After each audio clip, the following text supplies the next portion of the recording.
My life took an unexpected turn when my husband walked in on me in a compromising situation with another man. The aftermath of that moment was nothing short of catastrophic.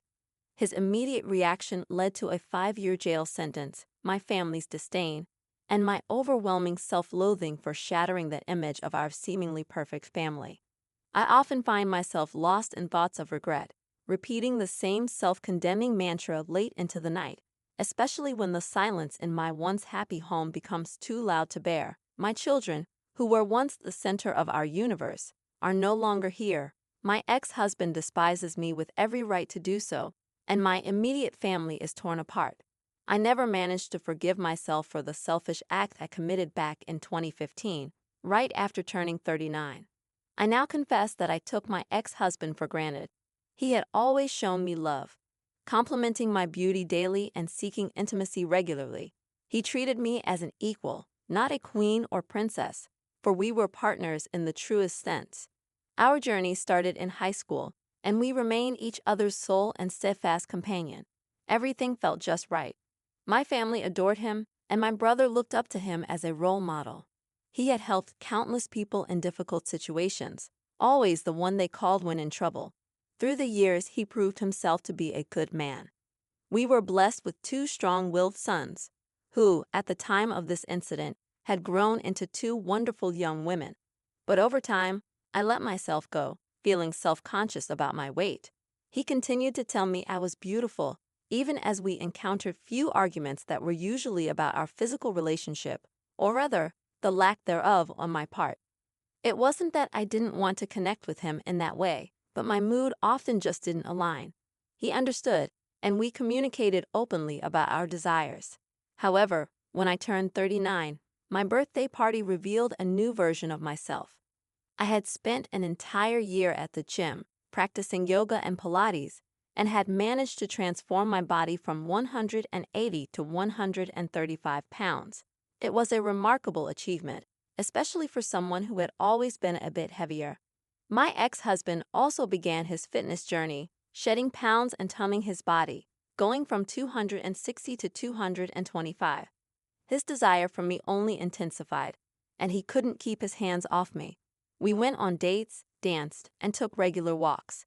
He continued to be a supportive partner around the house, and his eyes always conveyed his love and longing for me. It was incredible to think that even after 2 decades together, he still looked at me with such desire, something any woman would cherish. But despite all this, for reasons I couldn't explain, I still found myself unable to reciprocate his affection during that time. I initially attributed my decreased sexual desire to early menopause. Our physical intimacy had dwindled to about 3 times a month, and I was usually a one-and-done kind of person. In contrast, my husband's desire for more was unrelenting. He even suggested couple counseling as a solution, but I stubbornly declined, allowing my selfishness to cloud my judgment. The turning point arrived when a new manager joined my office a few days after my birthday. He was a bit younger and undeniably handsome, and for some inexplicable reason, he developed an interest in me. I initially brushed off his advances, but as time passed, my indifference transformed into casual conversation. Eventually, he started flirting, and I revealed my wedding ring. Yet, after 2 months of constant flirting, I found myself reciprocating, sharing details of my life with him, and, to my dismay, thinking about him more and more. In hindsight, I realized it was the beginning of an emotional affair, but at the time, I was caught in a whirlwind of emotions. My husband began to sense that something was amiss. We had a heated argument about it, which, in my mind, began when he tried to kiss me. I unintentionally made a disgusted face, not directed at him but rather at the thoughts of this other man who occupied my mind. A week after that incident, I decided to meet the new manager at a cafe with the intention of telling him to stay away, that I couldn't continue this. However, before I could utter a word, he kissed me, and my thoughts went blank. That marked the commencement of our 6-month affair. During this time, I found myself doing things with this man that my ex-husband had longed for. I was more eager, more willing, and constantly in the mood. It felt like a new and exciting experience, and as a result, my intimacy with my husband suffered. Although we did have occasional encounters, my behavior toward him grew increasingly critical and belittling, and I'm filled with shame when I reflect on how I treated him during that period. It wasn't until my brother came to visit and revealed that my ex-husband had confided in him about his deepening depression and thoughts of separation that I snapped out of it. He believed that I no longer loved him and that he was falling out of love with me. This revelation jolted me back to reality. I immediately ended the affair, resigned from my job, and resolved to make my husband feel loved and wanted again. I had resolved to fix my marriage, to become a better wife, but the universe had other plans. One day, my affair partner unexpectedly showed up at my house, carrying a box of office belongings I had requested. We spoke briefly. He sought answers, questioning what he had done wrong. I told him I needed to mend my marriage and asked him to leave. However, he pleaded for one last encounter, and foolishly, I agreed. We retreated to the guest room, where our liaison took a tragic turn. I lost track of time in the heat of the moment. Suddenly, my affair partner jerked back violently, and there was a deafening bang. As I sat up, I saw my ex-husband standing there, his eyes bloodshot, tears streaming down his face, lips trembling with pain. My affair partner lay on the floor, and there was a gaping hole in the wall. In the chaos that ensued, my ex-husband and affair partner clashed violently. I screamed, trying to intervene, but desperation led me to jump on my ex's back, resulting in me being thrown to the floor. Everything blurred for a moment. When I regained clarity, my ex-husband had my affair partner pinned down, and he was on the phone, his face a mask of determination. Moments later, the police arrived, handcuffing my ex-husband, while paramedics tended to my severely injured affair partner, who needed reconstructive surgery on his face. At the hospital, I faced a barrage of emotions from my family, my father's silent, shaming gaze, my brother's furious accusations, and my mother's misguided attempts at comfort, which only fueled my father's anger. My affair partner's wife also confronted me, revealing a truth I had been oblivious to. He was married. This revelation added another layer of guilt and remorse.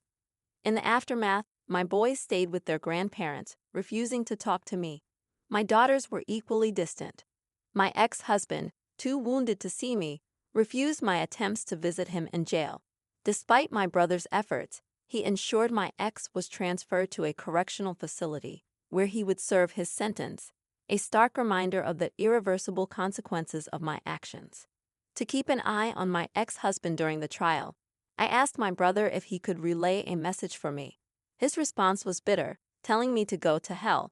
The trial marked the first time in 3 months that I saw him, and the anger in his eyes cut deeper than anything I had ever experienced. Even in our angriest moments, he used to look at me with love, but during the trial, it was pure hatred. Overwhelmed by the emotions, I excused myself to the restroom to cry. As the trial days passed, I was forced to recount my affair in agonizing detail for everyone in the courtroom to hear. When I mentioned the duration of the affair, my ex-husband looked utterly crushed, and my father stood up and walked out in disgust. During his testimony, I learned that he had come home to surprise me with lunch and a romantic weekend trip for 2 in the Catskills. He had meticulously planned a romantic getaway, only to walk in on us, and his reaction was visceral. He later explained that, upon seeing us together, the affair partner ordered him to step aside, and my ex-husband snapped. He violently beat the affair partner, only stopping when he tossed me away. My ex-husband quickly called 911, and the courtroom played the recording of his voice, filled with pain and sobs, as he followed the operator's instructions. It was a heart-wrenching moment. The affair partner couldn't verbally testify and was heavily medicated, so they displayed images of his injuries, which made me physically ill. I felt responsible for this man's severe injuries, as my ex-husband had smashed his eye socket, cheekbones, and destroyed his jaw to the point where the bone fragments were too small to reconstruct. My ex-husband was subsequently charged with a third-degree felony and sentenced to 7 years. This decision led to protests from my sons and anguished cries from my daughters and his family, a sound that still haunts me. The first 3 months that followed were torturous. I was sued by my affair partner's wife for alienation of affection. and my ex-husband filed for divorce. My eldest son moved out, while the other son withdrew into his room, and my twins rebelled fiercely. My former sister-in-laws physically attacked me in a store, and my ex-husband's mother spat in my face when I tried to apologize to her. My father and brother refused to speak to me, and even my lifelong friends were divided over the situation. I eventually had to find a new job since there was no money coming in, and I had almost depleted our savings. I was essentially blacklisted in my field due to the negative publicity surrounding the trial, so I resorted to working in retail and took on a seasonal position as an H&R Block adjuster during the tax rush. I came perilously close to losing our home, and my ex-husband refused to allow me to visit him. Every letter I sent was returned unopened, and crying in the shower became almost a daily ritual. My parents' marriage was strained as my mother persistently defended me, while my brother continued to ignore my existence. It was a bleak time, and even my lifelong friendships began to crumble. Dark thoughts of ending everything began to creep into my mind, contemplating a way out of the unbearable pain. I carried the weight of guilt on my shoulders, watching my belongings disappear as I drifted into isolation. The burden became too much to bear, eventually leading me to seek help from a therapist. She didn't mince words. She scolded me, telling me that I had grown complacent in my relationship with my ex-husband. I hadn't seen him as a husband but more like a friend with benefits, and I had treated him as such. She was right. I had taken him for granted. Nearly a year had passed, a year of silence from my children. When I cooked dinner, they would quietly collect their food and retreat to their rooms, refusing to even glance in my direction. I had my share of meltdowns, begging them to speak to me, but it was met with silence. My brother got married, and I wasn't invited, though my kids were. I continued trying to visit my ex-husband, hoping he would add me to the visitor list, but I was consistently denied access. My letters remained unanswered, plunging me further into depression. Then, out of the blue, my brother showed up at my house. It was the first time he had visited since the trial, and he was clearly unhappy. He came to scold me, emphasizing that my ex was in the infirmary after a violent incident. An inmate had attempted to sexually assault him in his cell, resulting in my ex-husband getting stabbed in the stomach and the inmate suffering a broken spine. My brother's words cut deep, and I cried for days, acknowledging that in many ways I was responsible for this outcome. I made persistent efforts to visit my ex in the infirmary and continued writing letters, but they were consistently returned. For 4 more years, I tried to reach out to him, with no success. Thankfully, our children visited their father frequently, and it was through them that I learned he had been placed in protective custody by my brother after the attack. Over the years, my eldest attended the same college as my ex-husband and pursued the same major, but he only maintained contact with his siblings. He had no desire to speak to me or visit our house during the holidays, choosing instead to spend time with his grandparents. My other son followed a similar path, going to the same college and refusing to contact me. As for my twins, they were hard on me, but their visits to their father improved their mood. Whenever they became excessively rebellious, their uncles stepped in to set them straight. My brother and I still hardly spoke, despite my attempts to reach out. I even tried to visit his wife when they had their first child, but I was asked to leave. My mother continued to keep me informed about the happenings in their lives, while my father maintained his refusal to acknowledge me. Then, at the beginning of May this year, my children returned home, seemingly happy, a rare sight that brought a glimmer of hope. I didn't understand why, and at that point, I didn't even care. My children were back home for 4 months, and I did everything in my power to show them how sorry I was. Although I was mostly ignored, they were talking to me, and those conversations brought immense joy. Finally, I was able to know what was happening in their lives.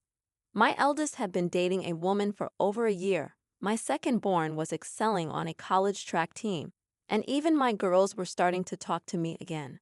Witnessing their smiles, hearing their laughter, and sharing meals together felt like a cherished dream I never thought I'd experience again. I missed those moments deeply. Towards the end of August, I was eagerly preparing for the twins' first day of their senior year, which also happened to be their 18th birthday. I enthusiastically shared my excitement about their upcoming birthday party, telling them all the plans I had in mind. But without hesitation, my girls asked if we could celebrate it on a different day. I was confused. I thought we were making progress. When I asked why, one of them bluntly said, "Because Dad is throwing us a party, and I don't want you near him."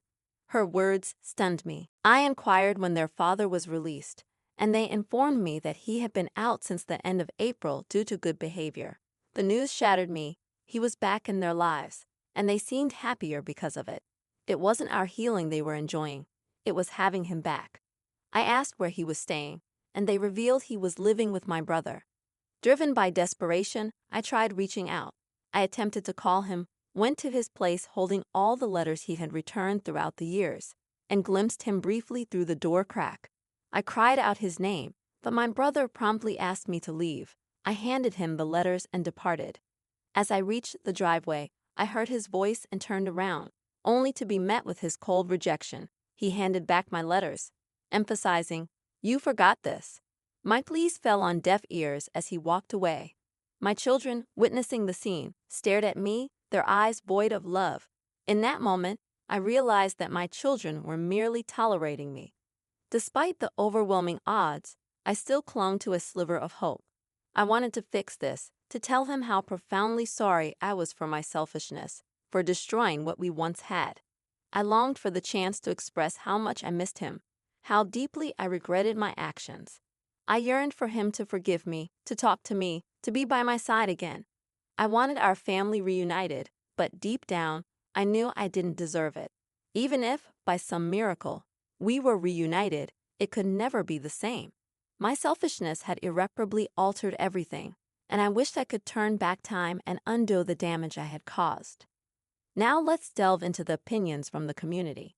Opinion number 1 expressed deep sympathy for your ex-husband, highlighting how your own account revealed emotional abuse and dismissive behavior toward a man who always made you feel loved and desired.